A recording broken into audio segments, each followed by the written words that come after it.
Right. when I talk about boundaries a lot of time, I put self in front of it. Right. Self boundaries. Yeah. And It I think confuses they people. overlap because it really is about what you are going to do. Like when I was just saying earlier, I've got boundaries that I'm ready to and it's more of what I'm going to do with myself in this situation.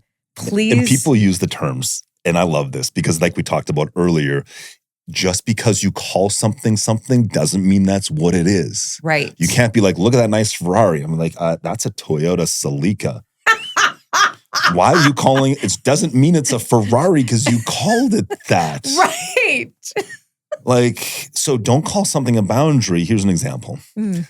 You can't dress like that. If you keep dressing like that, because it's provocative when you go out with your girlfriends, I'm going to leave. That's my boundary. Oh, no. Yeah. Okay. Anyway, we could also call it control. Maybe. I mean, just as a secondary option, I think we might want to consider that's on the table. Okay. Wow. So it's like, so true. I think, and I just can't, like social media is what comes, because these terms and then it gets, people run away with it. Yeah. The basics of a boundary versus control is who has to make a change. Who has to make a change? Or who's going to make a change. Beautiful. Right? Boundary is, listen, I'm uncomfortable with how you dress when you go out with your girlfriends. If that sort of a thing continues, I'm not telling you what to do, but I'm uncomfortable with it. It expresses a pattern. I notice when you go out with your girlfriends, you tend to dress like a little more provocative. It makes me feel, gives me a little anxiety. I know you're beautiful. You're probably going to get hit on. And I don't know continuing if that's something that I'm really that comfortable with. I think our values might be disconnected. Yeah. Like if that's something that you're going to continue, I don't want to feel like this. I might have to make a decision for myself if this is the type of relationship that I want to stay in. Yes. It's a conversation. They're pointing out what you're doing without telling you have to change in order for them to feel good. Right? A boundary is really three things. It's I notice, this is the pattern. Okay. I feel, right? Yep. I will. What am I going to do? I notice, I feel, I will. Yeah. That's So really they're good. I statements. Yes. Right. Right. Right. Right. And they're not telling you need to do something in order for them to feel good. They're just telling you how they feel with something. Yeah. And it's this really subtle, nuanced distinction, which is why people get really confused by it. Well, the person still has to make a change or you're going to leave. It's like, well, no, they can do what they want. You've given them full autonomy. Yes. Right? Yeah. Dress how you want. I'm telling you how I feel with it. Right. Right? And here's an example, particularly with women, and particularly with someone who's an avoidant. Boundaries are super important because the avoidant, the dismissive avoidance, number one fear is, so the disorganized number one fear is I don't trust love. I want it, but I don't trust it. I fear the connection, but I want the connection. That's the crux. The dismissive is I fear engulfment. I fear loss of independence. I fear this person's going to try to control me. Yep. So with an avoidant individual, let's say you're avoidant and you start pulling away. If you keep pulling away, I'm leaving. Good luck with that one. Yeah. Okay. Yeah. Or if you keep pulling away, I'm going to chase you, which is like, I'm going to just engulf you. Let me just take over your life. Again, good luck with that one. Right. So the boundary would be, I notice when we get close, you tend to become a little more distant. This gives me a little anxiety.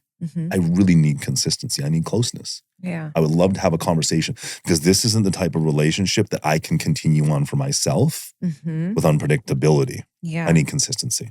You're the secure person right now. Yeah. Yeah. So you're telling them like, you're welcome to take your space, but this isn't something that makes me feel good and something that I want to continue on. Right. Right? You're free to take your space. I'm not sure if this is what I want to do. I'm not sure if that works for me. That's a boundary. It's so huge. Right? Yeah. Or another one would be, say you've got a guy friend. Yeah. Right? And so say you're the avoidant. There's a ton of avoidant women. About 25% of women are avoidant. 50% are insecure. 50% are secure, men and women. And insecure meaning anxious, avoidant, disorganized. Yep. So say you're going to meet a guy friend. So how you express that in a really healthy, secure way is, listen, I know you're going to meet Bob. And, I don't love that you're going to meet Bob. I just don't. He's a good looking dude. He's a successful corporate CEO, whatever. I know you guys are college friends, but I need you to know how I feel. Yeah. Right? I get a little jealous. He's super successful. He's super good looking. Right? I support whatever you want to do. Yeah. I really do. And I'm never going to bring it up. I promise you I'm not going to be resentful. I just want you to know how I feel based on that.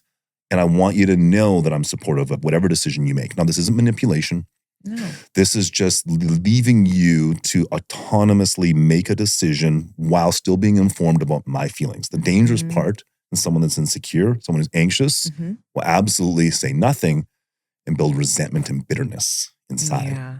Then I'll start probably picking fights with you for no reason. Being passive aggressive, all that chirping, stuff. Oh, did you guys make out? Or, Chirping. maybe you probably want Bob, and it's like, Bob is, Bob that. What about Bob? What about Such a great movie. It really was. Richard Dreyfuss. So good. That's so funny, but it's so true. But that's the truth. Yeah. So the thing is, and that's part of the therapy that I do, and with attachments, emotionally focused, expressing feelings without making them your problem is the role in relationship, informing you of how I feel. That's the thing that modern therapy misses. It's not getting men to communicate in the way that women need to communicate. Yeah. It's just simply getting men to be able to identify and sit with the feelings they do have and to be able to convey that. Right. Without making them your responsibility, mothering, to fix for me.